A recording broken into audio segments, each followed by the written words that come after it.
मैंने भी वो स्टेटमेंट देखा जो मुख्यमंत्री जी के विशेष सलाहकार, क्या नाम है उनका, उन्होंने जो स्टेटमेंट दिया है वो बड़ा आश्चर्यजनक है। नमस्कार, इन खबर में आपका स्वागत है। राजस्थान में कांग्रेस की करारी हार के बाद रार शुरू हो गई है और ये आवाज कहीं और से नहीं बल्कि अंदर से ही उठी है।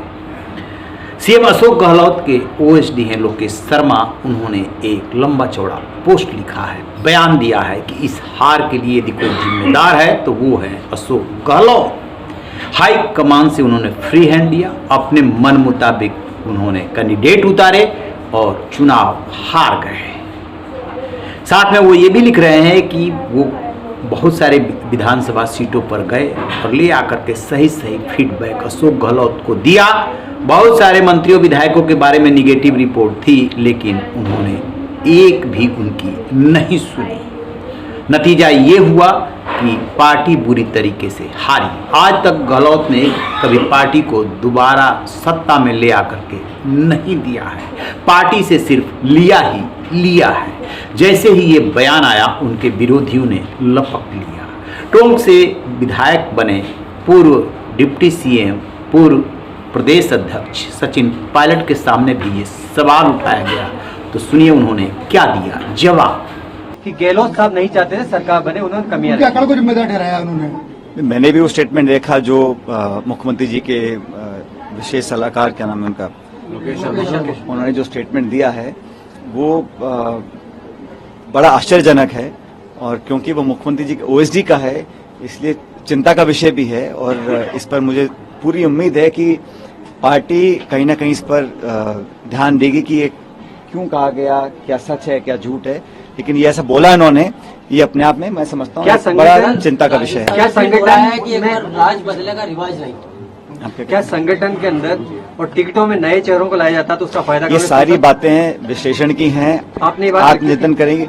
मैंने जो कहा था वो मेरे पार्टी प्लेटफॉर्म पे कहा था, आगे मुझे जो कहना है मैं पार्टी प्लेटफॉर्म पे बोलूंगा। लेकिन आज हमारी जिम्मेदारी ये है कि जनता ने हमको विपक्ष बैठने का आदेश दिया है, उसका पूरा सम्मान हम लोग करते हैं। जनता जनार्दन है, उनका निर्णय अंतिम होता है।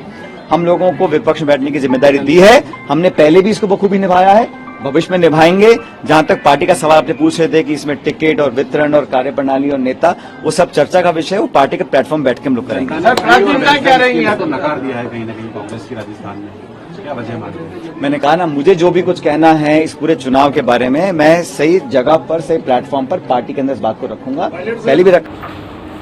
सचिन पायलट ने साफ साफ कहा कि उन्होंने भी इस बयान को देखा है और जो भी उन्हें कहना होगा पार्टी फोरम पर बात करेंगे। सचिन पायलट के चेहरे, हाव भाव और बॉडी लैंग्वेज से साफ साफ पता चल रहा है कि ये जो हार हुई है उसको लेकर के वो आहत हैं।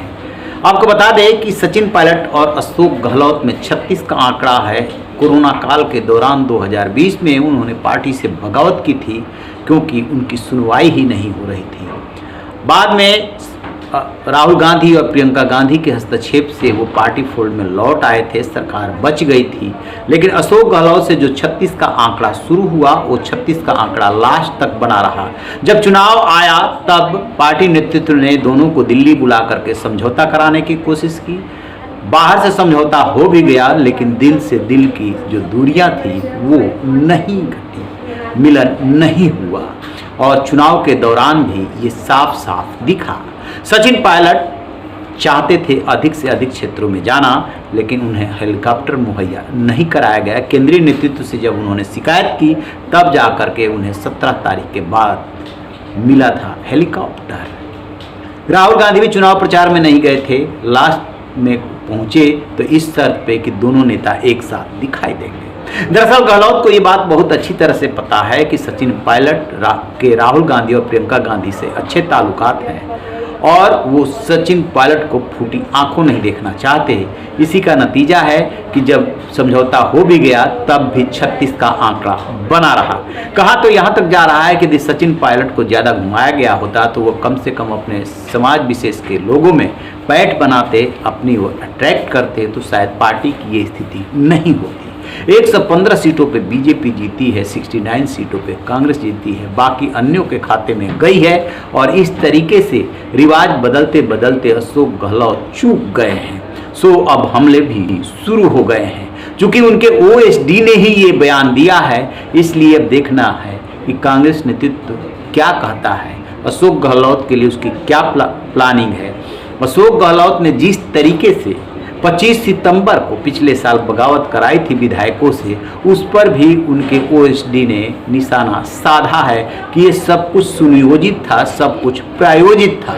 यानी कि लोकेश शर्मा ने ये साफ साफ बता दिया है कि बगावत इन्होंने ही कराई। एक बात यानी पार्टी हितों के ये खिलाफ गए, दूसरी बात कि इनकी वजह से चुनाव हारे हैं। ये चाहते ही नहीं थे कि राजस्थान में सरकार बने। इसकी वजह क्या हो सकती है? कहीं ऐसा तो नहीं कि सचिन पायलट से उन्हें डर लग रहा था कि दोबारा सत्ता में आए तो सचिन पायलट सीएम बन जाएंगे। बहुत सारी बातें हैं, बहुत सारी अटकलें हैं। फिलहाल नज़र रहेगी कि ये जो रार शुरू हुई है उस पर जो है नेतृत्व क्या फैसला करता है और उनके लिए कौन सी जगह तलाशता है। रही खबर देखते रहिए। Thank you.